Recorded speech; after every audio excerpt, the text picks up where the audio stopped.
Bueno, van a disculpar jóvenes, nuevamente buenas noches. El tema que tenemos es el de pluralidad de partes en el proceso. A ver, volvamos a recapitular este punto, jóvenes. Es bien importante. Habíamos visto ya las partes fundamentales, el juez, el Ministerio Público.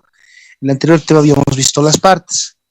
Las partes vistas desde un punto de vista individual, vale decir, parte actor, parte pasiva y parte activa, ¿no? Parte demandado y demandante, parte denunciante, querellante e imputado, ¿no?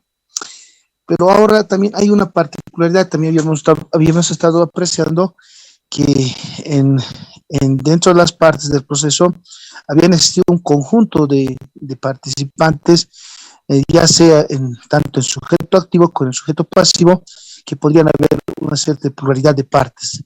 En este tema vamos a ver aquel aspecto. Y,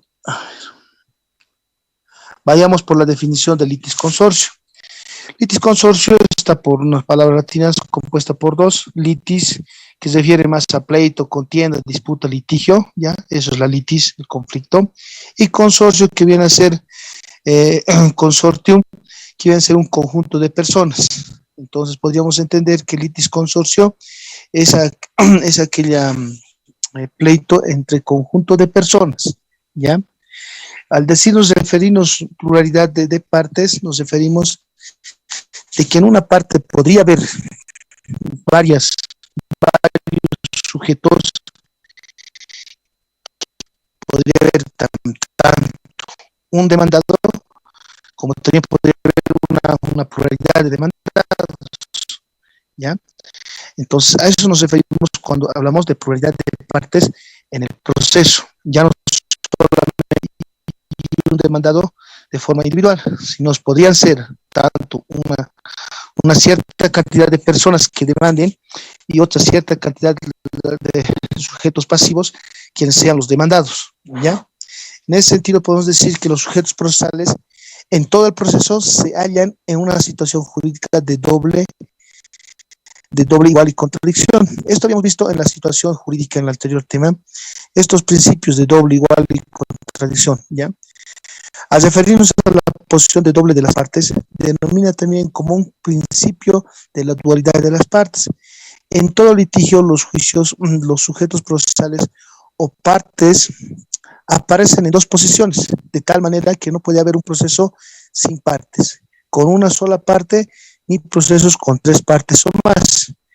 Entonces, en un proceso tienen que haber dos partes, pero aquí vamos a ver más al final de este tema, que hay una particularidad, los terceristas, ¿ya?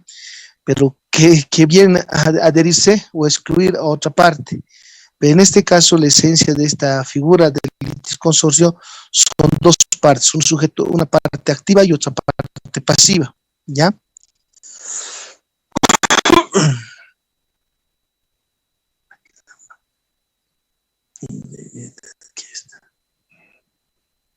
Así podemos definir, por ejemplo, el litis consorte es el que litiga por la misma causa o interés que otro, ¿ya?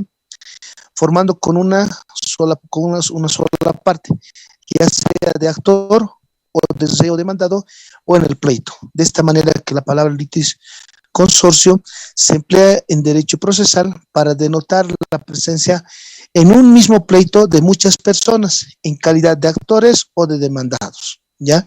Según Couture define que este litis consorcio es la situación jurídica en que se hallan diversas personas que actúan en juicio conjuntamente como actores litis consorcios activos o demandados litis consorcios pasivos. Entonces hasta acá creo que, estimados jóvenes, quiero que tengan la figura bien clara. Litis consorcio activo son varios demandantes. Tenemos el otro litis consorcio pasivo, son varias personas demandadas. Son los litis consorcios pasivos, ¿ya? Aquí tenemos por una parte, quedamos en ese punto. Ahora, dentro de la litis consorcio, también tenemos una clasificación, los litis consorcios facultativos o voluntarios, de los sujetos que concurren al proceso y acuerdan conformar una sola parte. Su organización obedece unas veces a la existencia de un vínculo de conexidad entre distintas pretensiones y otras a la adhesión de un tercero pueda formular respecto a una pretensión ya deducida o de oposición a ellas. Jóvenes, en un compromiso de compra y venta, un documento de compra y venta de una pareja, imaginemos Juanito con Rosas, compran un terreno, ¿ya? A pagos, pero una vez que compran ese terreno, ya el plazo para la entrega del bien inmueble, una vez concluido el pago total, es la entrega hasta el 15 de agosto, supongamos, de este año. Y Juanita y Rosita ha concluido en pagar su obligación, en pagar la fecha acordada, pero el tenedor del terreno, el bien inmueble, ¿ya? Al tener un documento, suscrito un documento de compra y venta, ¿ya? Con cláusulas de pago en fechas determinadas, Juanita y Rosita no pueden plantear una demanda de forma individual, toda vez que el documento que han de solicitar el cumplimiento, ¿ya? Tiene que ser de forma conjunta, ¿ya? En este caso, para esta demanda, para demandar el cumplimiento o de manera preliminar su reconocimiento de firmas jurídicas, lo tienen que hacer de forma voluntaria, ¿ya? No puede empezar la demanda nada más que Juanito, tampoco no puede empezar Rosa, ¿entienden? Tiene que ser un litis consorcio facultativo para la homologación de este documento, ¿ya? Con cláusulas determinadas para la compra y venta, produciendo tanto el reconocimiento de formas jurídicas, una vez teniendo la posesión de bien inmueble, lograr la inscripción de derechos reales con este documento. Pero no lo pueden hacer, acá quiero que entiendan que la pretensión de ambos es una sola, es el cumplimiento del documento y la entrega del bien inmueble, ¿ya?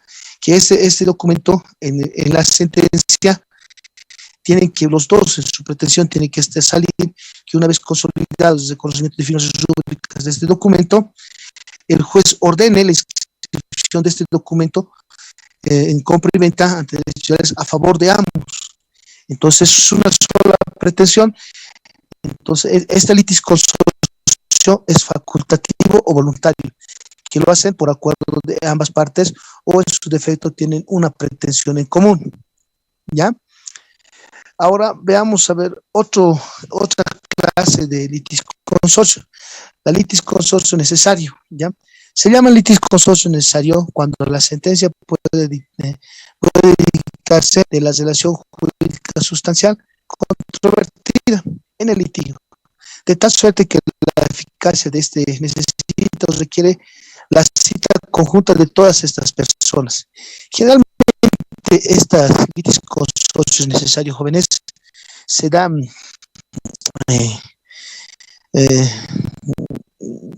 en declaratorio. Por ejemplo, hay un bien inmueble, los titulares, los causantes, padre y madre fallecen, ¿ya? Hay varios herederos, ¿ya? Generalmente todos heredan de forma universal. Imaginamos que tienen 5 hijos esta pareja. Fallecen, tienen los 5 hijos, estos 5 hijos se han hecho declarar herederos a título universal, los registran su derecho de propiedad de este bien inmueble. Pero recordemos que este bien inmueble había tenido un gravamen, ¿ya? Aparece un prestamista de que había prestado casualmente por el bien inmueble una suma de dinero con un documento, con un título ejecutivo, vale decir que está debidamente reconocido con firmas y rúbricas. Y y en una de sus cláusulas, los causantes, los que han fallecido, han colocado como garantía el bien inmueble hasta la alícuota parte de su deuda. Imaginemos que esta casa valía 100,000 este señor les había prestado $20,000. Entonces el señor, ¿qué es lo que va a hacer? Va a demandar el cumplimiento de la deuda. Pero para demandar, no solo tiene que demandar a uno, ¿ya? Saca el informe de derechos sociales y, y puede evidenciar de que son varios demandados. Entonces, en este caso, jóvenes, se da una litis consorcio necesaria que hace llamar, que cita a todos los demandados. En este litis consorcio, que por ejemplo es pasiva, ¿ya? Tiene que llamar a todos para poder realizar la demanda, ¿ya? Entonces ahí es por necesidad que puede, a través del juez, hacer el llamado de todos los involucrados para poder hacer perfeccionar esta demanda. Es un ejemplo. Otro, a ver, podemos dar el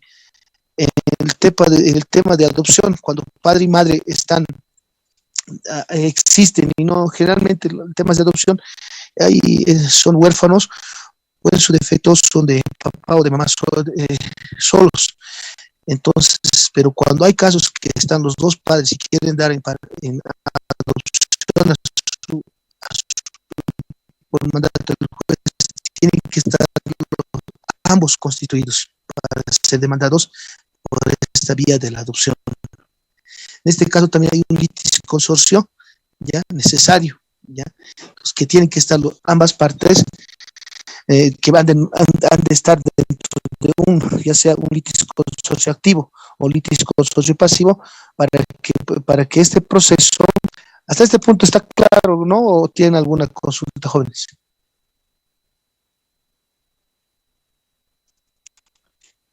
Claro, a ver. Ahora, hasta acá está claro sobre la figura que viene a denominarse litis consorcio. Ya quedamos en eso, que eso pueden ser activos o pasivos. En este caso pueden ser facultativos o voluntarios o litis consorcio necesario. Pero hay otra figura de intervinientes, los terceros intervinientes en el proceso, que no están tipificados como litis consorcio. En el ejemplo que les he dado, ya sea facultativo o voluntario, y en el necesario, ambos tenían la misma pretensión, por un lado. En la otra, ambos estaban por la misma obligación de cumplir. Pero hay en estos casos que hay otra figura que vienen a ser los terceros intervinientes en el proceso, ¿ya?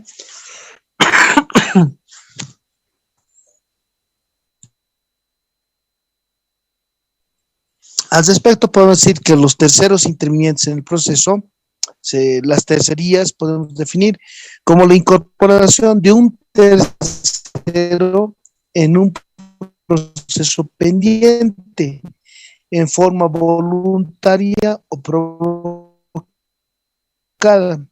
con el fin de hacer valer sus derechos, aunque vinculados a la causa o al objeto del aprendizaje de la intervención de terceros jurisdiccional, multiplique, evitando de este modo el desarrollo de procesos que en última instancia pasarán a ser resueltos en una sentencia única, así como producir efectos de cosa juzgada con relación a todos los interesados. Para hacerlo más facilito, generalmente estos casos de las tercerías jóvenes han de tener ustedes casos.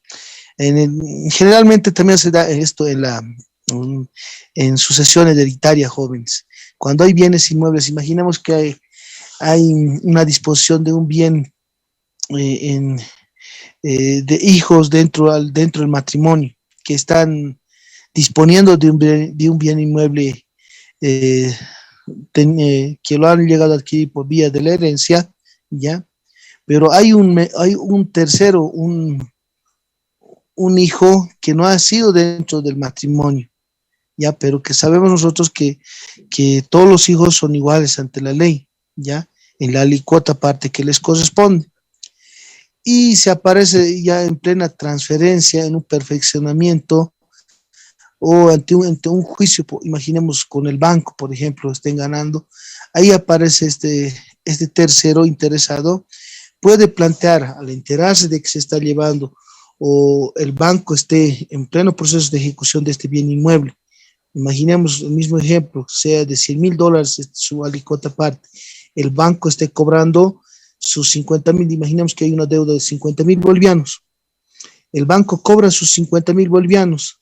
Hay un saldo de 50.000 bolivianos que va a reembolsar a la alícuota parte de los 5 herederos.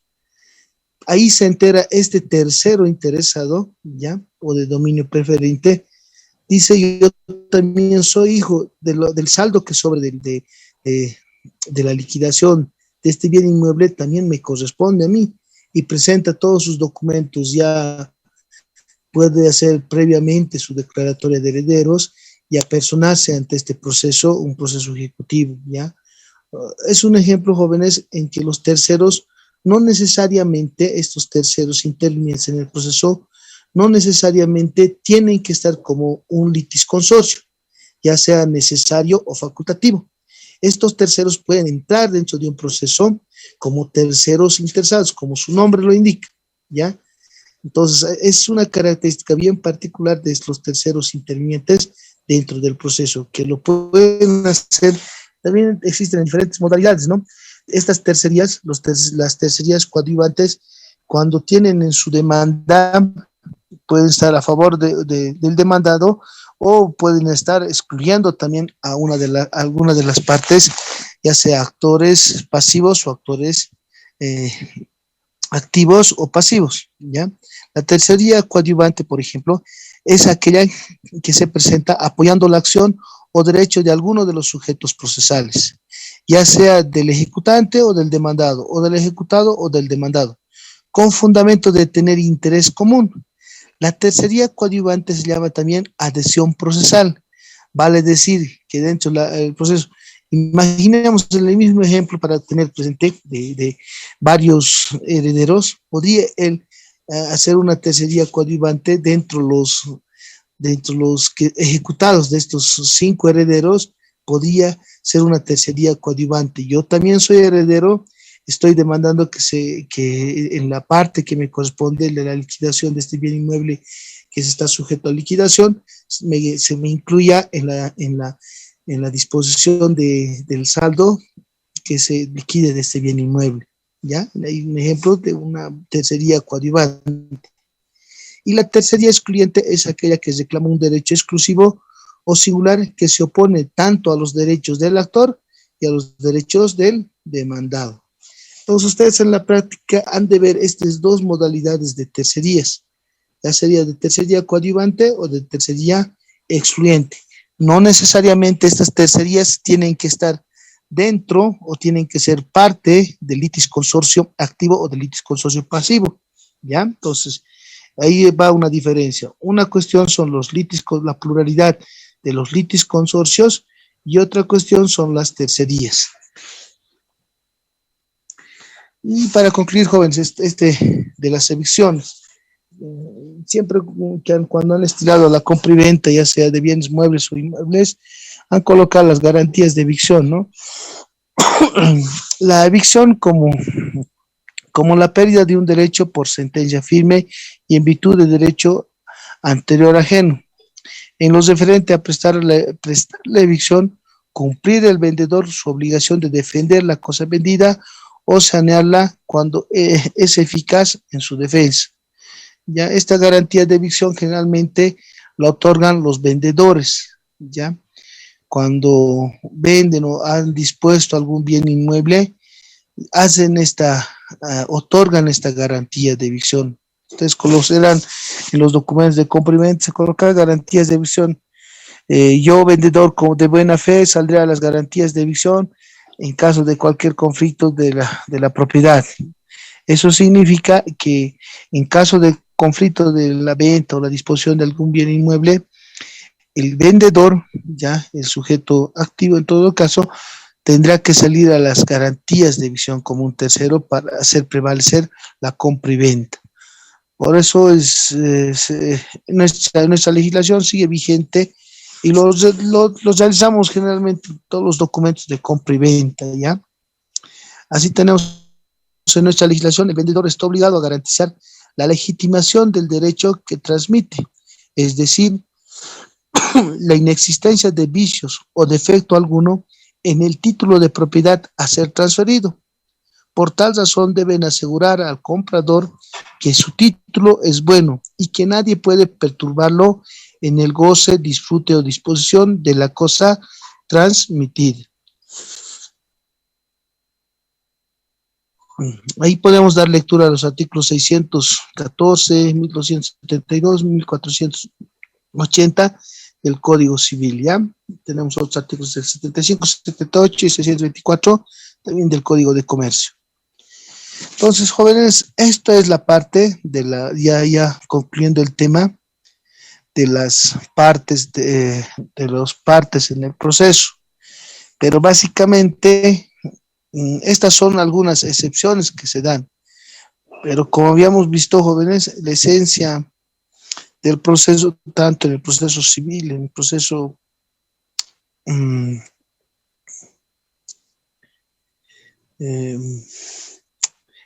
civil como el penal, las partes fundamentales que establecen en el proceso, en los procesos contenciosos, así como por ejemplo tenemos aquí el artículo 27 del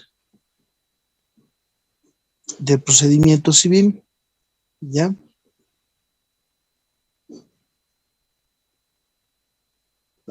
Que nos indica y también lo mismo que nos dice la doctrina, ¿no? Son partes esenciales en el proceso el o la el demandante, la o el demandado y el tercero, ¿ya? Y terceros en los casos previstos por la ley. Entonces, la ley, la norma, solo se reconoce como partes al demandante y al demandado, pero por doctrina ya hemos visto que las partes fundamentales dentro del proceso es la autoridad jurisdiccional y por otra parte tenemos al Ministerio Público. Ya en nuestro código, esto para que no vea confusión, ¿por qué no está? En nuestro antiguo código, jóvenes, estaban como partes dentro del proceso el demandante, el demandado y el juez indicaba. Pero ya que nuestro nuevo código, como lo estamos acá apreciando en el artículo 27 de nuestro Código de Procedimiento Civil, ya solo indica el demandante y el demandado y los terceros, los litisconsorcios, ¿no? Las formas determinadas en nuestro código. Entonces, con esta parte habíamos concluido el tema referente a las partes en el proceso, jóvenes. Si tuvieran alguna consulta o algún aporte, jóvenes. Doctor, una pregunta. Ya que usted está hablando de que esto de la pluralidad de las partes en el proceso litisconsorcio es más en lo civil, y nos ha dado ejemplos en la parte de lo penal, ¿cómo qué ejemplo sería, doctor?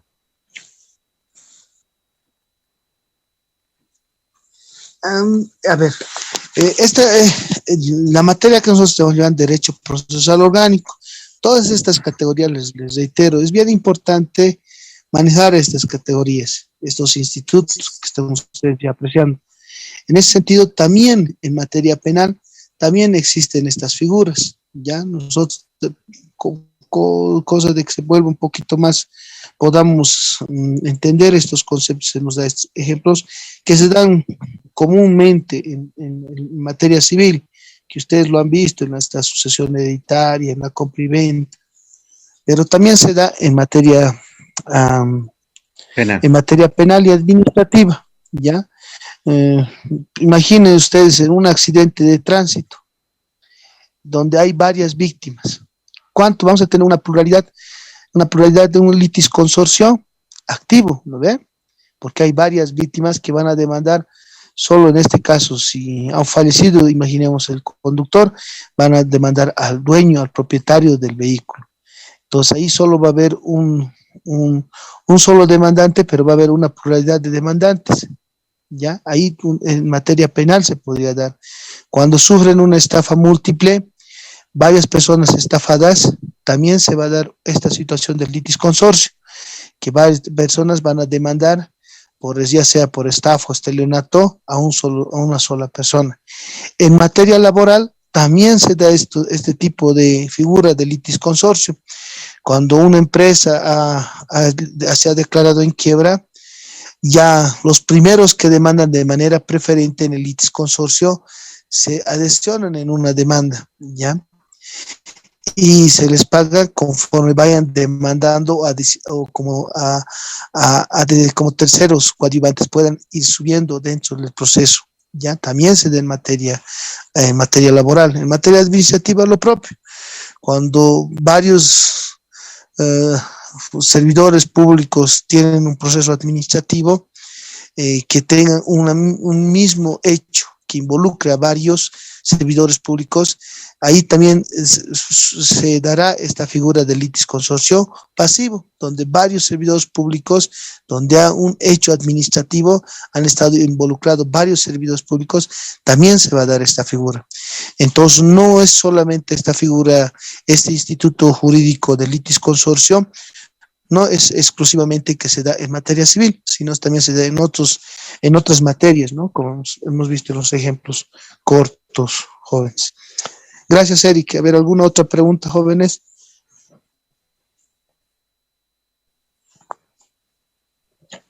Doctor, muy buenas noches. Doctor. Buenas noches. Doctor, tengo una consultita. Mire, en este caso de las entradas de un concierto que hace poco que se ha suspendido, ¿habría un monto mínimo, máximo en ese tipo de procesos de litis consorcio, como usted dice, doctor? No, en ese caso, lo propio, ¿no? Solo que, a ver, en estos casos, la lógica del juez, imaginemos que, a ver, sean 1000, imaginamos que hayan comprado 1000 personas, todos en un mismo puesto con un valor de 100 bolivianos sus entradas, ¿ya? Y a la que organiza la que está detenida a efectos de resarcimiento del daño civil, porque se le está demandando por estafa, en este caso, previamente, para que no se vaya a la fuga, lo están haciendo por materia penal, que es la aprehensión física corporal de la señora que ha organizado.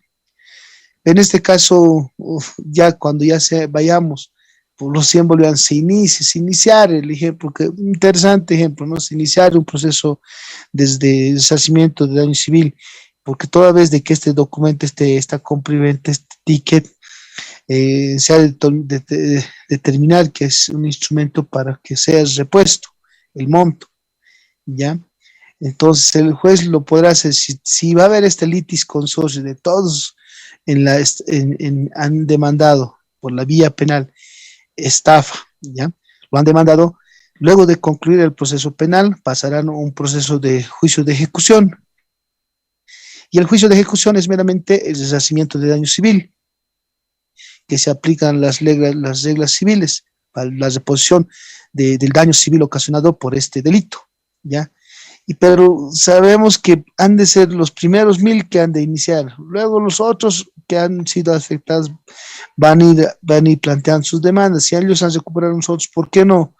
Pero el juez, imaginemos que esta señora solo de los 100, de los 1000 que estamos dando el ejemplo, coloquemos a 100 pesos su entrada, su bien inmueble solo va a llegar a cubrir a estos 1000.